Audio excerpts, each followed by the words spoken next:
El farmacéutico es uno de los lobbies más influyentes del mundo. 应对挑战，力行力改，破解难题。 Конечно, должны работать кооперативно, должны... Avecina una gran guerra entre la realidad virtual y la realidad aumentada.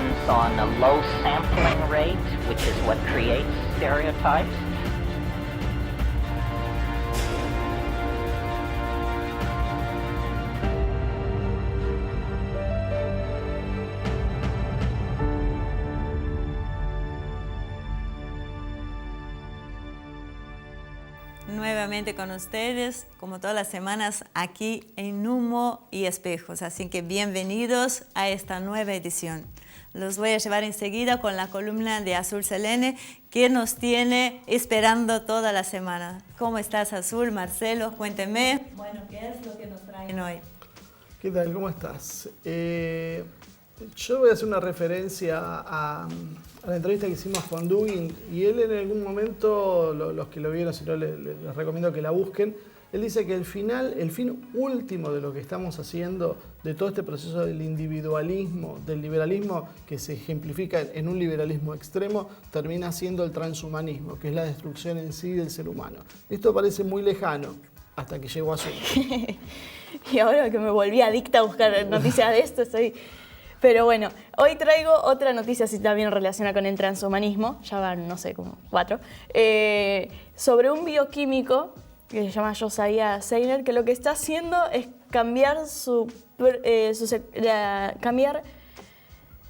está alterando su ADN con un sistema CRISPR, no sé cómo pronunciarlo eso, que Tampoco lo que hace altera las secuencias de ADN y modifica las funciones del gen. Lo que está haciendo es eliminar la miostatina, que es una proteína que inhibe el crecimiento muscular.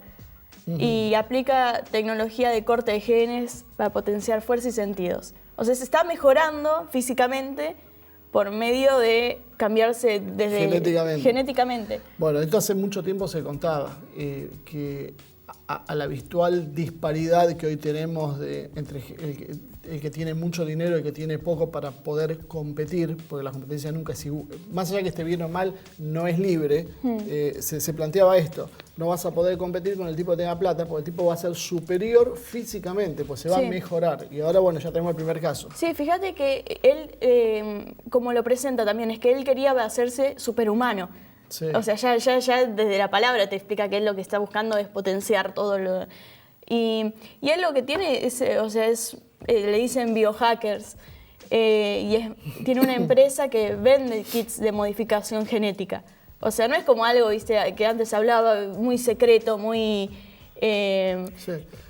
escondido. Pasa que tú no vas a ser solo si vos querés ser rubio y sos morocho, te vas a cambiar el color de pelo. Sí, esto tiene otras implicancias. Vas a ser más inteligente, vas a ser más rápido, vas a ser más fuerte. Y además el tema también, sí, de enfermedades.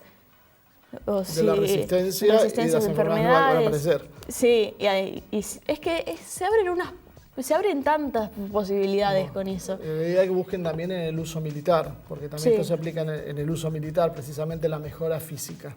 Y no es el único que traigo hoy.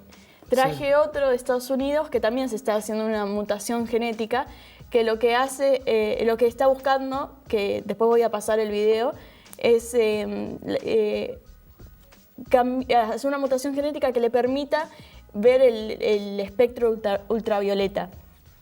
Y lo compara con la visión de rayos X de Superman, dice. El tema, o sea, eso de experimentar con los cuerpos no es algo nuevo. Pero la diferencia es que ahora ya estamos teniendo la tecnología para hacerlo y que no terminen muertos los que lo están haciendo.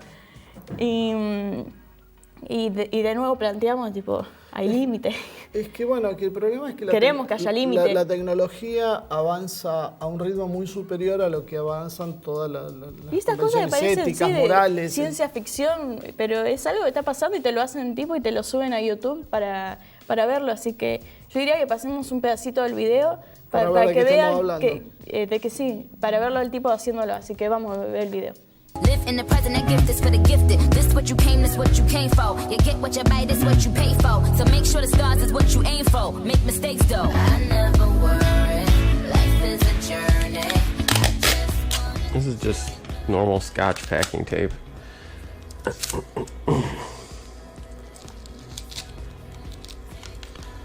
Oh, that's rough. Looks like it tore off a lot of shit. Holy fuck. Ah, man, that was tough on my skin.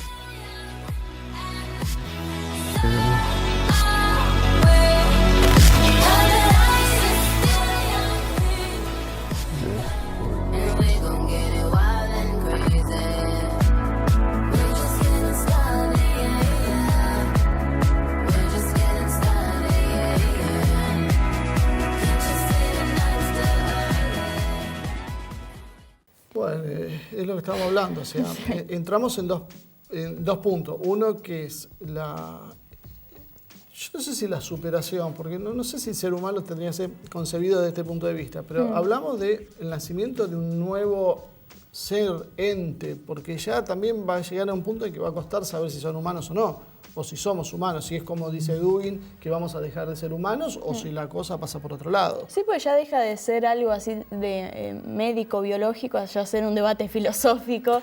Ese es el tema.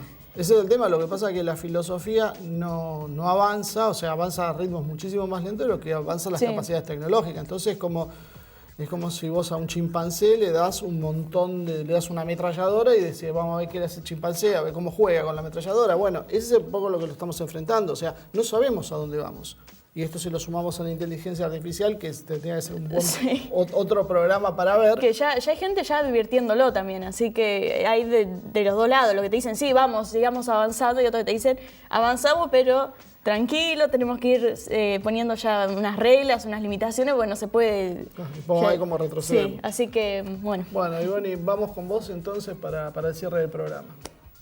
La verdad que ustedes me dejan sin palabras, no sé qué decirles, dónde nos equivocamos, damos media vuelta, no retrocedemos, porque la verdad que son tantas cosas y además son tantas cosas cotidianas que no nos podemos parar a ver estos detalles, lo que está pasando alrededor nuestro, ¿no? Así que bueno, dejo la inquietud a ustedes para que ayúdennos a pensar un poco y analizar todo lo que está sucediendo. Después del corte, como siempre, Marcelo los va a llevar a una entrevista y al tema central del programa de hoy. Así que no se vayan, enseguida regresamos.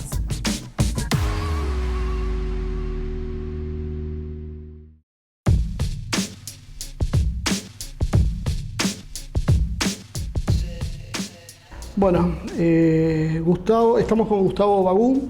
Él es un politólogo, es analista y ha vivido muchos años en Suecia. Así que si bien hoy la idea del programa es hablar un poco de pasar en limpio todo lo que está pasando a nivel internacional, porque nos estamos encontrando con un mundo muy fluctuante, donde lo que antes parecía que era una cosa establecida, hoy vemos que puede variar y hay veces desconcierta un poco, como por ejemplo pasa con el tema de Turquía. Pero antes de meternos en eso, quiero aprovechar, Gustavo, tu experiencia en Suecia, porque vos estuviste viviendo varios años en Suecia y me contabas fuera de cámara que hay Bueno, primero te doy la bienvenida al programa.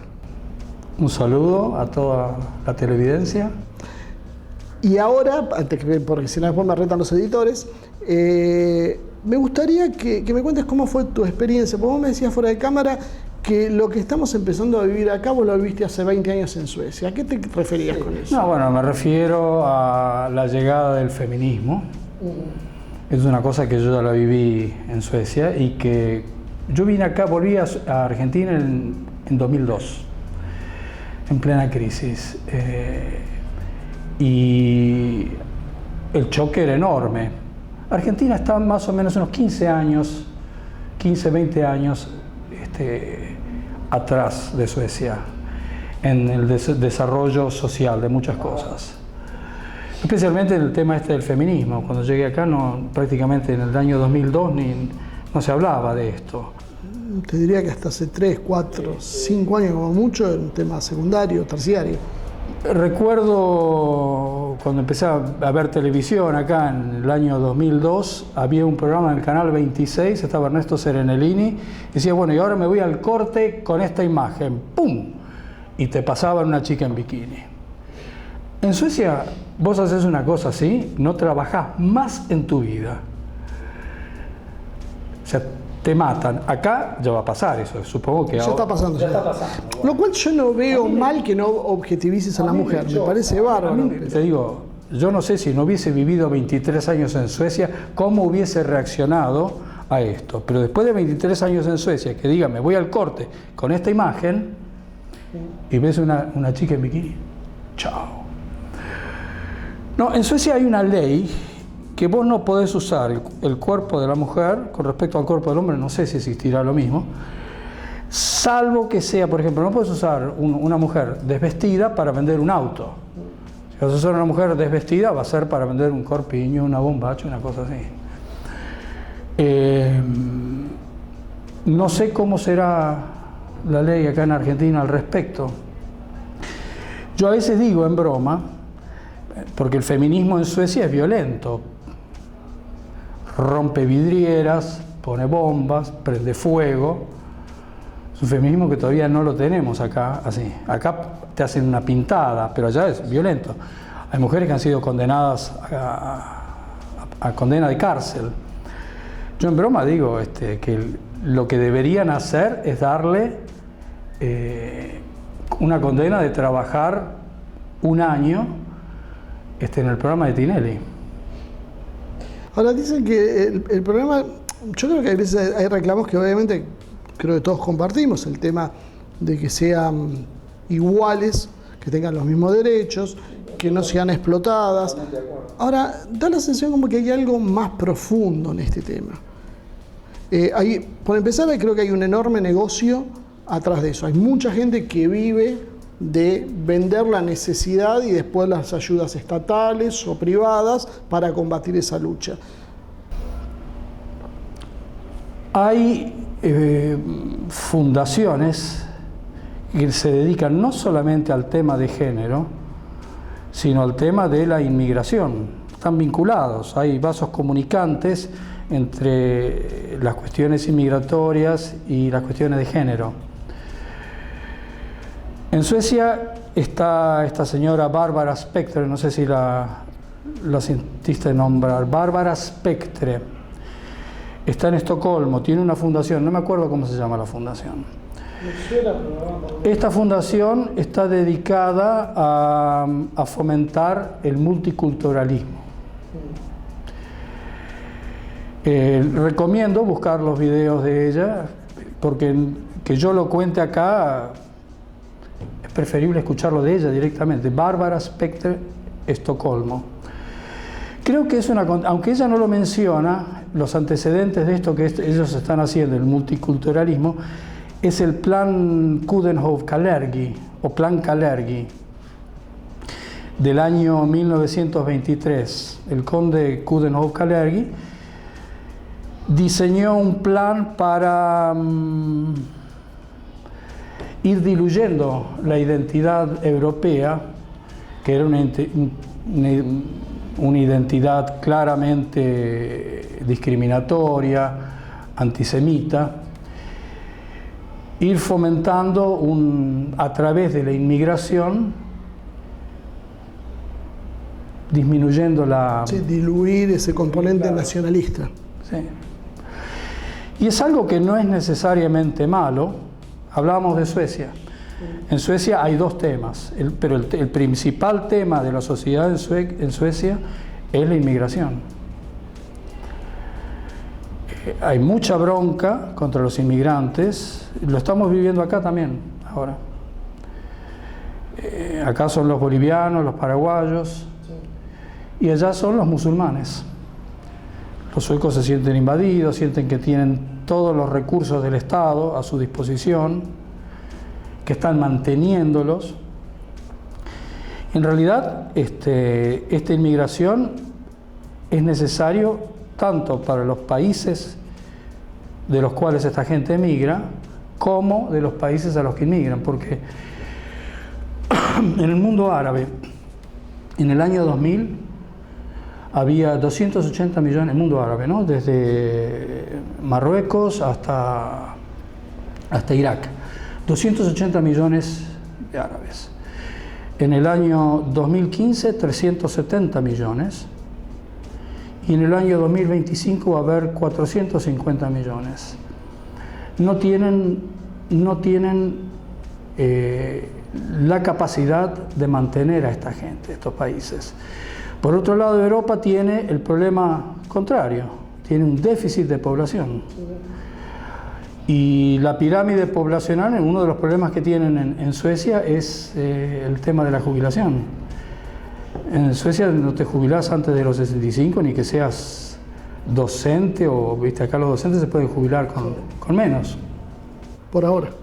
Por ahora. Y eso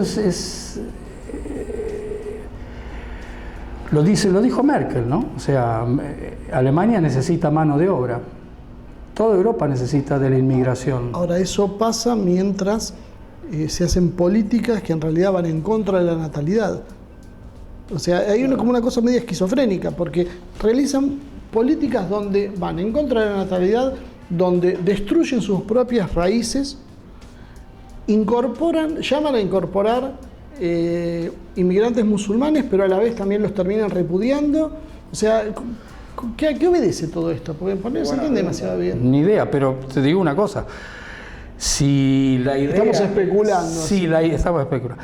Si la idea es diluir, debilitar la identidad europea, blanca, cristiana, vos lo que vas a tratar de hacer es que baje la natalidad y que aumente la inmigración. Sí, pero por un lado ellos promueven ciertos valores, podríamos decir, agnósticos o ateos, y a la vez promueven la inmigración musulmana, que es una gente de mucha fe. O sea, no van a conseguir eso, piensan cambiar de fe a todos los musulmanes que están yendo para allá. No, pero la sensación, por ejemplo, en Suecia, la sensación es que están tratando de islamizar a Suecia. Sí. Eso mismo te dicen los alemanes, los franceses, hasta los españoles. Sí. Ha adquirido el nivel de fobia, eso.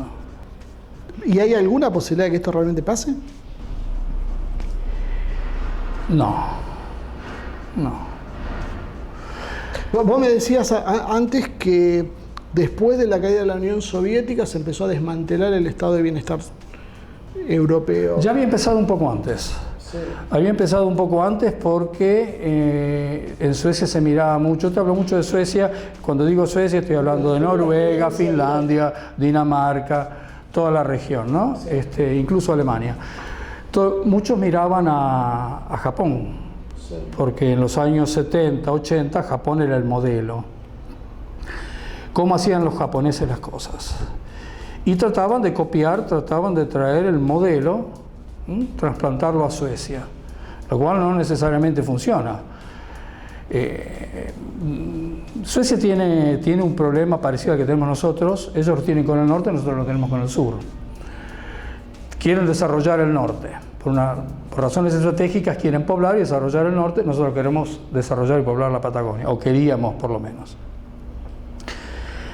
Entonces, las soluciones que han traído de Japón, o sea, la geografía, la demografía de Suecia, no se ajusta para nada a lo que es la de Japón. Por supuesto que va a fracasar el experimento. En medio de todo esto,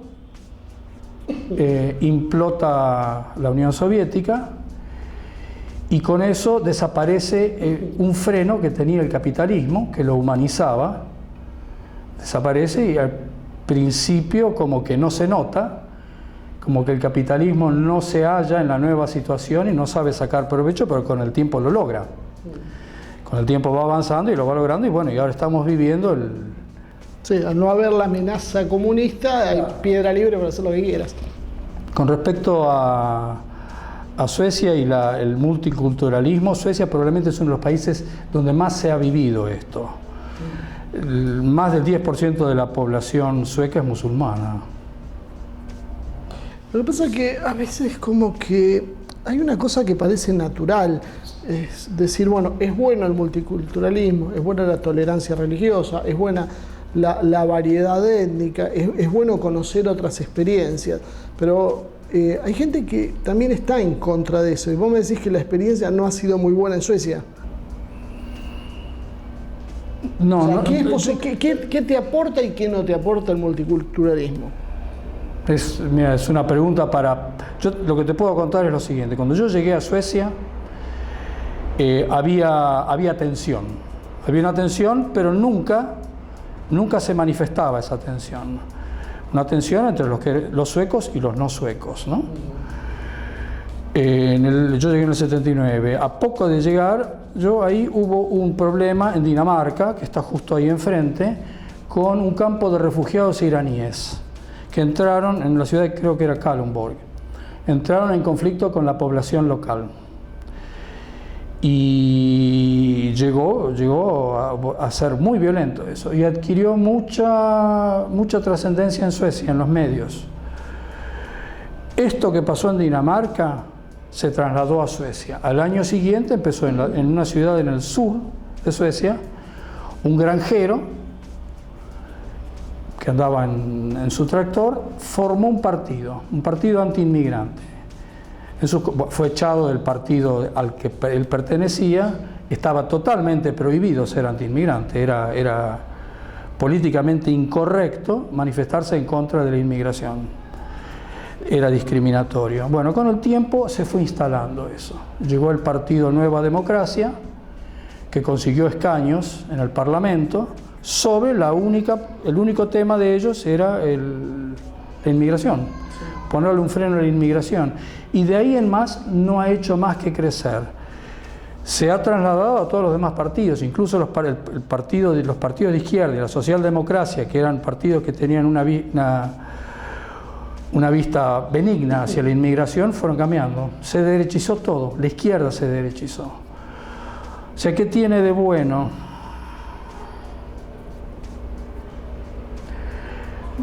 Creo que es demasiado temprano, no te puedo responder. Creo que es demasiado temprano para opinar al respecto, pero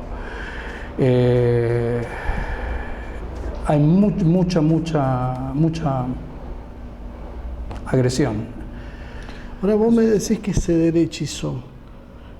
La izquierda se derechizó, pero a la vez me decís que la izquierda es la que, o estos grupos feministas que se los suele asociar con la izquierda, son los que llaman a favorecer este tipo de políticas.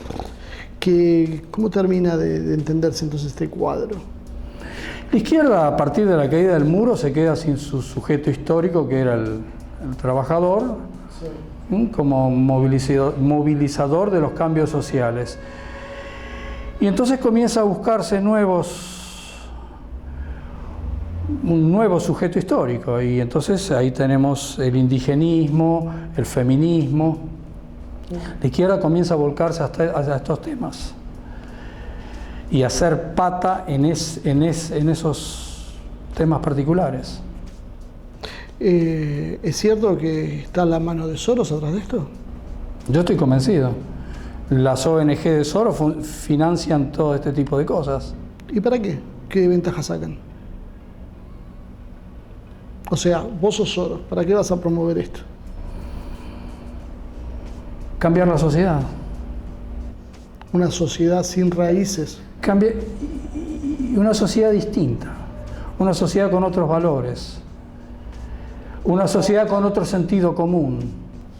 ¿Más favorable al capitalismo? Porque la gran discusión es esa. ¿Quién sale ganando? Más favorable al gobierno mundial, a que haya un gobierno mundial. Porque al ir diluyendo las identidades, al ir borrando las diferencias, ¿a qué puede apuntar esto? Las sociedades de Soros, en donde ha estado Soros, siempre ha fomentado este tipo de cosas. Hace poquito Soros declaró que el nacionalismo era una amenaza para la Unión Europea y iba a terminar con la Unión Europea. Sí. ¿Va en consonancia esto? Y yo creo que sí. Y mira, Soros ahora acaba de declarar que toda la oposición que él tiene se debe a Vladimir Putin. Soros en el año 2000, 2001 se fue de Rusia. Putin llega al poder en el año 2000. Y Soros llega como con una especie de contrato, porque Putin sale del gobierno de Yeltsin. Y como que le dan la bendición para llegar a donde llegó. Occidente le da la bendición. Aparentemente habría un contrato de seguir abriendo Rusia al capital. Pero al parecer Soros es uno de los primeros que se da cuenta que Putin no va a ir en esa dirección. Y creo que fue allá por el año 2000, 2001, que empezó a retirar sus sociedades de Rusia y dijo públicamente, creo que fue en el año 2000 o 2001, que para destruir a Rusia hay que bajar el precio del petróleo. Cosa que pasó. Cosa que pasó. Hasta que cayó el primer marín muerto en Irak en marzo del 2002, creo que fue, o 2003. Ahí empezó a subir el petróleo. Y en los 5 años subsiguientes, Rusia se levanta de nuevo. Entonces, a veces surgen algunas preguntas que me parece que la respuesta es implícita, ¿no? Pero igual me gustaría que las desarrolles. Los nacionalismos europeos surgen a consecuencia de todo esto que está pasando. Le Pen, Orbán, ¿cómo se llama? El belga. Hay uno que son nacionalistas, pero por ahí la pregunta apunta un poco a, ¿son nacionalistas o son nazis? ¿Qué hay de cierto en eso?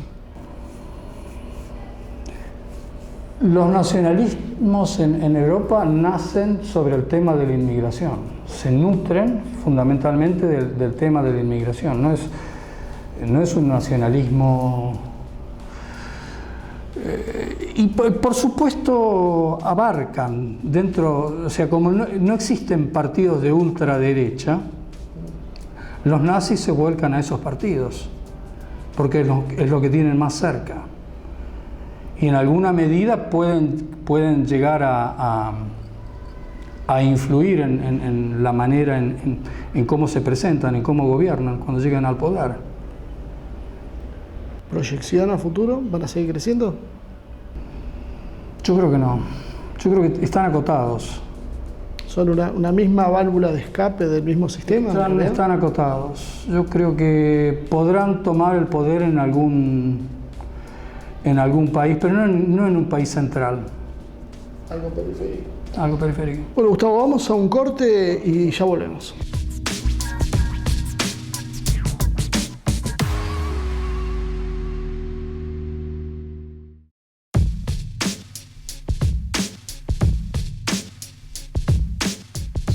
Bueno, volvemos del corte, entonces vamos a seguir con la charla que tenemos con Gustavo Bagú, que bueno, nos dedicamos un poco a filosofar, porque creo que hay que entender también a dónde está apuntando el mundo. Básicamente uno creo que reacciona permanentemente a una cantidad de estímulos negativos que no te dan tiempo a pensar, y creo que es bueno crear un oasis de reflexión en algún momento como para saber a qué estamos jugando. Entonces estamos hablando del tema de los nacionalismos, y hablando de nacionalismos, un personaje ineludible en esta historia es Trump. Trump también viene con el tema de la lucha contra la inmigración. ¿Se puede emparentar con estos nacionalismos europeos o son cosas diferentes? Yo creo que son cosas diferentes. Y si se emparentan será solamente sobre ese tema. Pero no creo que, por ejemplo, en cuestiones de política internacional coincida el gobierno de Trump con el gobierno de Le Pen. El nacionalismo de Le Pen sería el freno para... Me parece que sería totalmente distinto. El enfoque con respecto a Siria, por ejemplo. Sí. No creo que fuera el mismo. Y no creo que fuera el mismo tampoco con respecto a Israel. Bueno, ese es el gran tema. Y por ahí, ya que venimos hablando y filosofando de estos temas, ¿cuál es el papel real de Israel en Europa? En Francia se dice que tiene una ascendencia muy importante. ¿Y dónde no la tiene? Israel es en Francia, en Inglaterra, en Alemania. Porque nosotros hablamos habitualmente en el programa del globalismo. Pero Israel parece que dentro del globalismo tiene una agenda propia, no es globalismo. Israel, cuando hablamos de Israel nos referimos al sionismo, no hablamos del judío de a pie que no tiene nada que ver con esta historia. Cuando nos referimos al sionismo, nos referimos al sionismo que está en el gobierno, en el poder ahora. Claro. Porque hay un sionismo mapai, hay un sionismo revisionista. Los que están ahora son los revisionistas. ¿Cuál es su agenda? ¿El famoso Gran Israel es verdad? ¿O es un gran mito? ¿Cuál es su agenda? ¿Cuál es su agenda? ¿Dónde? ¿En qué parte del mundo? En líneas generales, o sea, ¿a qué juega Israel? Primero a su entorno. Sí. Primero a conformar un entorno en donde se sienta cómoda, donde pueda manejar a voluntad a sus vecinos. ¿Pero no sería más fácil sentarse y negociar con los palestinos? ¿Por qué la necesidad de erradicarlos? Porque Israel no se ha recuperado, así como Egipto no se ha recuperado de su derrota de 1967 ni la de 73, Israel no se ha recuperado de esa victoria. ¿Qué van a negociar si sienten que lo pueden conseguir en el campo de batalla? O pueden hacer la paz desde una posición de fuerza, la paz del vencedor. Están en eso. Ahora, el globalismo que estamos hablando, que básicamente es Soros, o sea, por buscar una figura emblemática, ¿no? Porque yo creo que es una cosa mucho más profunda, busca estados débiles que solo sirvan para administrar decisiones que van a tomar las corporaciones. Déjame volver al tema de Israel. En el año 1982 aparece en una revista un artículo de Oded Ginon, el plan Ginon, ¿no es cierto? Sí. No tiene ninguna repercusión ese artículo, pero en el año 96 en los Estados Unidos sale un documento que se llama A Clean Break, un comienzo de cero, y como subtítulo una nueva estrategia para resguardar al reino. ¿Al reino? En Estados Unidos hablando de reino, ¿de qué están hablando? Están hablando de Israel. Richard Pearl y Douglas Feith, los autores de ese documento. Uno lee ese documento y ahí te cuentan lo que van a hacer con cada uno de los países del Medio Oriente extendido. Y si vos lees con respecto a Siria, ¿qué es lo que van a hacer? Es lo que está pasando ahora, año 96. O sea, Israel sería el único estado que quedaría en pie. El resto va a ser tierra de nadie. Y lo que harían es balcanizar todo el entorno de Israel. Como fue Libia. Claro. Debilitar a todos los países, balcanizarlos de acuerdo a hacer unidades más pequeñas. Cuando los ingleses se retiraron, los ingleses y los franceses se retiraron de la zona, fueron muy cuidadosos en trazar las fronteras, abarcando diferentes etnias. El Medio Oriente no es una zona de individuos, es una zona de grupos, de etnias, que es en parte el fracaso, la explicación de por qué fracasa el panarabismo, el nacionalismo árabe. Ese intento de definir a los árabes como aquellos que hablan el árabe. Y eso no es así. El Medio Oriente es un pueblo una tierra de grupos de individuos, no de individuos.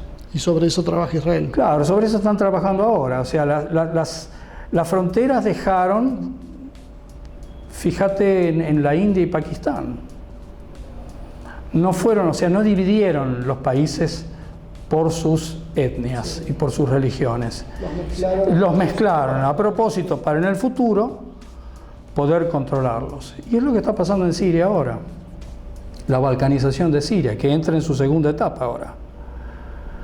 Porque fracasó, o sea, Esa es una de tus polémicas teorías que estamos discutiendo en otro ámbito. Claro. A ver, en el documento Clean Break, que ha pasado el gobierno de Clinton, el gobierno de Bush, el gobierno de Obama y ahora el gobierno de Trump. Y ese documento sigue ejecutándose. Y en ese documento dicen que para poner en marcha todo esto, todo este cambio en el Medio Oriente extendido, lo que hace falta es un elemento catalizador como un nuevo Pearl Harbor, las Torres Gemelas. Y yo lo he escuchado a Thierry Meyssan hablando de los cambios en política exterior, pero la verdad que no los estoy viendo. Obama hizo un intento en el 2012, muy breve, ese pivot a Asia, cuando ellos sienten que están sobreextendidos en el Medio Oriente y que el verdadero enemigo es China, y quisieran hacerle la contención a China alrededor. Pero ahora hemos vuelto al tema de Medio Oriente. Y volviendo a lo que te preguntaba antes, esta agenda globalista por un lado, aparentemente incluiría a este sionismo revisionista que me decías, pero daría la sensación que los intereses son muy diferentes, porque el sionismo busca desarrollar un gran Estado, no busca fusionarse en una cultura global. Mira, durante el gobierno laborista el último gobierno laborista, ¿cuál fue? De Rabin, ¿no? Sí, creo que sí. Los acuerdos de Oslo. O sea, era totalmente distinto el panorama. Sí, bueno, así terminó. Sí, así terminó, sí. Tierra por paz.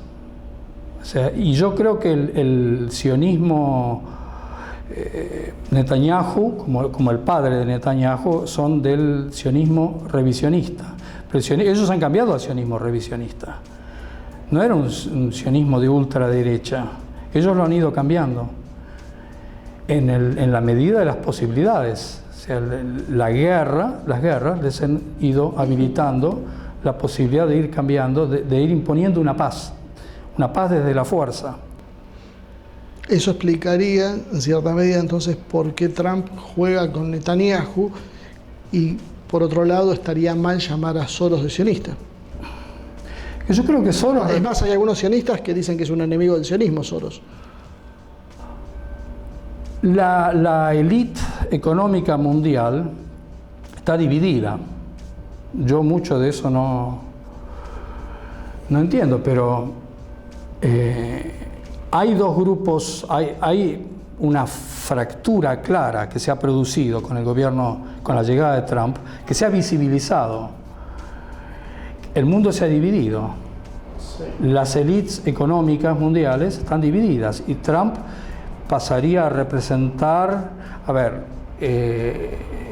la finanza de Wall Street, Hollywood, el complejo, el estado profundo de los Estados Unidos, es decir, el Pentágono y los servicios de inteligencia forman parte de un grupo. Y en el otro grupo hay otros intereses económicos. No sé si lo escuchan a Stulin. Stulin habla mucho de esto, del choque de estos dos grupos económicos. Fue el que popularizó el Bilderberg, creo. Claro. Stulin. Y a partir de esto también aparece, entonces tenemos dos jugadores más. O sea, tenemos esto en las élites de Occidente que están luchando entre ellas. Aparece Putin apoyado por estas élites que decide ir en otra dirección y empieza a crecer China y a ponerse como alternativa a esto. O sea, tenemos un juego a varias bandas. Tenemos un Putin que va cambiando, o cambia. A lo mejor siempre fue el mismo, sí, pero no se lo percibía de esa manera. Las circunstancias le permiten... Ni bien llega al gobierno Putin, ocurre lo del Kursk. Sí. ¿Sí? Con respecto al Kursk, los oficiales de la Marina rusa dicen que se los hundió un submarino norteamericano, el Memphis, que los hundió de un torpedo. ¿Por un error? Sí, ¿Por un error? No. Era el viaje inaugural del Kursk, estaba siendo vigilado por dos submarinos, el Toledo y el Memphis. Y en algún momento hubo un choque, chocaron. El Toledo chocó con el Kursk. El Kursk sintió que estaba siendo atacado, abrió las compuertas y ahí el Memphis lo hundió. Eso es lo que... Hay oficiales de la Armada rusa que han dicho esto. En cierta medida fue un accidente o alguien que se le fue de las manos el proyecto, no una orden de la Casa Blanca, eso me refiero. Es una posibilidad. Hay otra posibilidad. Putin era nuevo y había llegado con algún juramento de carácter masónico al poder, ¿no? Fue admitido. Cuando ocurre esto, cuando está pasando lo del Kursk, Putin se va de vacaciones, se va al sur, no está en Moscú. Algo como para quitarle la atención a la cuestión. Porque en el momento en que pasa esto, hay una gran tensión entre Rusia y la OTAN. Aunque en ese momento Rusia no estaba en condiciones de enfrentar. Rusia no estaba en condiciones de nada. Así que Putin no tenía otra alternativa, era recién llegado, no podía lanzarse a una guerra con la OTAN. No le quedaba. Bueno, cuando Putin vuelve a tomar las riendas, las acababa de tomar, pero cuando vuelve a Moscú, lo que empieza es una purga de toda la prensa que le fue muy adversa durante el problema del Kursk. Y Putin empieza a cambiar, un cambio que la gente no lo nota. Pero Soros, como te dije anteriormente, Soros en el año 2000-2001 dice que la manera de doblegar a Rusia es a través del precio del petróleo. Poco a poco Rusia va cambiando y a la medida que el precio del petróleo comienza a subir, Rusia se comienza a levantar. Irak le termina de borrar a Irán, su gran enemigo al norte, Saddam Hussein, y le permite a Rusia levantarse. Rusia ya es distinta en el año 2008. Así que yo creo que Putin es uno de los líderes más estudiados porque ha estado en el gobierno durante muchísimo tiempo. Ya se sabe cómo va a reaccionar, lo han estado estudiando durante mucho tiempo. No hay sorpresas con respecto a Putin. Pero en el año 2014, Jacob Rothschild, que está desaparecido a propósito, le dijo públicamente traidor. Putin lo llamó un traidor. Eso no lo sabía.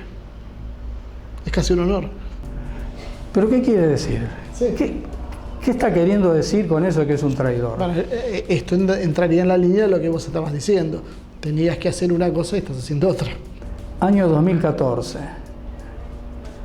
Salió en la prensa británica, traidor. Y ahora en este juego de grandes potencias, te falta decirme a qué apunta China. O sea, cómo se inserta entre todo esto China. ¿Aprovecha las fisuras de las mismas fuerzas occidentales para ir filtrándose y consolidarse? China es el único país en el mundo que está aportando, que está financiando proyectos interesantes en el mundo. Proyectos de la economía real. Y sin reclamos ideológicos de que cambies esto, cambies aquello. China está avanzando con su economía y está tratando de formar fuerzas armadas que le permitan sostener esa progresión económica. En algunas áreas ya está superando a Estados Unidos y a Rusia. Sí, pero no en áreas estratégicas. ¿El tema de los misiles hiperbalísticos? No, me refiero al control de los mares. No, bueno, por eso apunta a la nueva ruta de la seda. O sea, tratando de alejarse de donde es la gran fuerza atlantista. Claro, pero no termina de concretarse, ¿no? Fíjate dónde están. A ver, lo que está pasando en Afganistán y en Siria te corta la ruta de la seda por el sur. Ucrania te la corta por el norte. Bueno, no juegan solos. Ahora, ¿no es cuestión de tiempo para que China pueda también controlar las rutas marítimas? O sea, ¿cuánto tiempo va a pasar para eso? 10, 15. Ahora no, más, yo creo que más. digamos, el control de los mares no es solamente los portaaviones y los submarinos, es el control de las chicanas marítimas, como el canal de Suez, el estrecho de Malaca, el estrecho de Torres, Panamá, el canal de Panamá, el pasaje de Drake, Buena Esperanza. Da la sensación como ellos le van buscando alternativas a todo. A Panamá tenemos el canal de Nicaragua. En lo que es el Cairo, yo creo que la influencia en la zona china empieza a ser cada vez más fuerte. Claro, está armando una base en Djibouti, o sea, junto con... Y ahora la está ampliando. Claro, una base interesante, una base importante en Djibouti, pero de todas maneras está el canal de Suez. O sea, si no son 10, son 20, son 50 años. No cambia la cosa para la forma de ver el mundo de China. O sea, 50 años, ¿qué hace falta? 100 años, esperamos. Ahora, ¿Occidente va a permitir eso? Sobre todo este eje anglosajón, que es el que ha predominado. No, yo creo que el tiempo le juega al eje anglosionista, lo que le juega en contra es el tiempo. Por eso creo que lo hablamos la vez anterior. Los desenlaces van a ocurrir antes. Ahora, uniendo entonces la primera parte de que veíamos en el programa con esto último. O sea, más o menos ahora delineamos algunos lineamientos generales, unos grandes patrones de cómo se mueven las principales fuerzas mundiales. Y al principio hablábamos de un surgimiento de nuevas ideologías, de un vaciamiento de la izquierda. Todas estas nuevas corrientes, estas nuevas políticas, ¿te parece que son una cuestión genuina que surge desde las bases que buscan mayores derechos, o en realidad es algo que se está sembrando con otros objetivos? Se los ponen en góndola. Son artículos que te ponen en la góndola y te los venden los medios. No surge de las bases. Probablemente algunas cuestiones sí. Bueno, siempre se mezclan verdades y mentiras. O sea, no es algo absolutamente... O sea, tienen bases reales que después se cubren, se exageran. Perdóname, volviendo a lo anterior, tenemos que hablar de la India también, ¿eh? Sí. Te queda un minuto. Me queda un minuto. Bueno, no, la India es una de las grandes apuestas de los Estados Unidos para contener a China. Modi es el... No sé, ¿cómo decir? El mayor hallazgo que tuvo Occidente. ¿La Modi? Sí. Y eso, no sé si sí, o construcción, no sé si hallazgo, creo que tiene mucho de construcción. Como vemos por acá, por América Latina. Sí. Y yo creo que es que la India tiene problemas reales, y los tiene con China y los tiene con Pakistán. Sí. ¿Sí? Tiene un territorio que es muy vulnerable, una parte de su territorio está en las manos de China. No sé si viste el cuello de pollo ese que tiene arriba, y que es donde han habido guerras anteriormente. India tiene ese problema y necesita aliados importantes para protegerse. Sola no lo conseguiría. Ahora, la India tiene un crecimiento, una natalidad muy superior. Yo creo que ya superó a China en cantidad de habitantes. Económicamente está progresando mucho. Sí, pese a que algunas medidas de Narendra Modi no fueron las más exitosas. Esto de retirar el circulante trajo muchos problemas. Bueno, Gustavo, creo que hicimos un programa un poco atípico, más reflexivo que otra cosa, tratando de encadenar algunos fenómenos que se van viendo aislados. Y bueno, creo que va a servir para que haya varios comentarios en nuestras redes y se van a discutir. Ya te cuento que algunos van a salir a matarte, otros te van a defender, pero bueno, creo que es importante, creo que sacudir a la gente es hoy lo que necesitamos. Muchísimas gracias. Bueno, no, gracias a vos por venir, así que bueno, volvemos al estudio para que Iván cierre el programa.